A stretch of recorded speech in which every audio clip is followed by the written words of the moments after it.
What if God doesn't exist, or exists in all religions? In this video, I'll cover points to defend both sides, and you as the viewer will have to make a decision in the comments section. So firstly, what if God is a human construction? Many people around the world believe that religion was created by humans to instill morality and have control over the world. Think of it as a certain control over society. Secondly, the paradox of faith. Faith brings both unity and division. I don't think hell exists. I happen to believe in life after death, but I don't think it's got a thing to do with reward and punishment. Religion is always in the control business, and that's something people don't really understand. It's in the guilt-producing control business. And if you have heaven as a place where you're rewarded for your goodness and hell as a place where you're punished for your evil, then you sort of have control of the population. And so they create this fiery place, which has quite literally scared the hell out of a lot of people throughout Christian history. And it's part of a control tactic. But wait a minute, you're saying that hell, the idea of a place under the earth or somewhere where you're tormented for an eternity, is actually an invention of the church? I think the church fired its furnaces hotter than anybody else.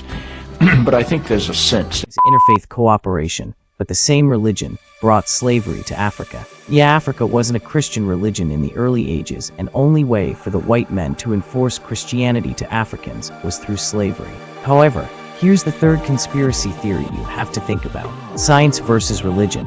Inasmuch science takes over the world with certain theories and calculations like how old the earth is, how humans evolved from evolution, and the Big Bang theory. But even religion has its own theory on how the earth and people were created. It only states that God created man with sand and women with a rid of man. It somehow does fit the general principle of science, and that's why most, or at least some, believe in science. And lastly, the afterlife question. If God exists, then what happens after death? But if God exists...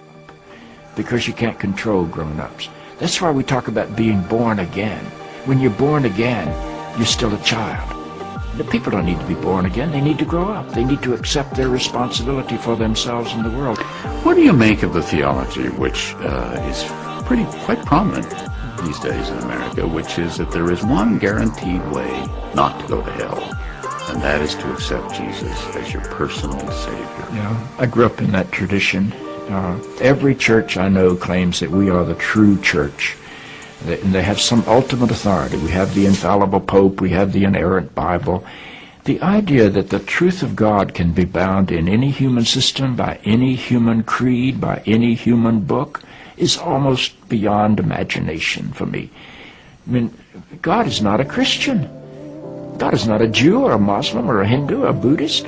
All of those are human systems which human beings have created to try to help us walk into the mystery of God. I honor my tradition. I walk like a river, but it goes so fast, all tied up like a captive.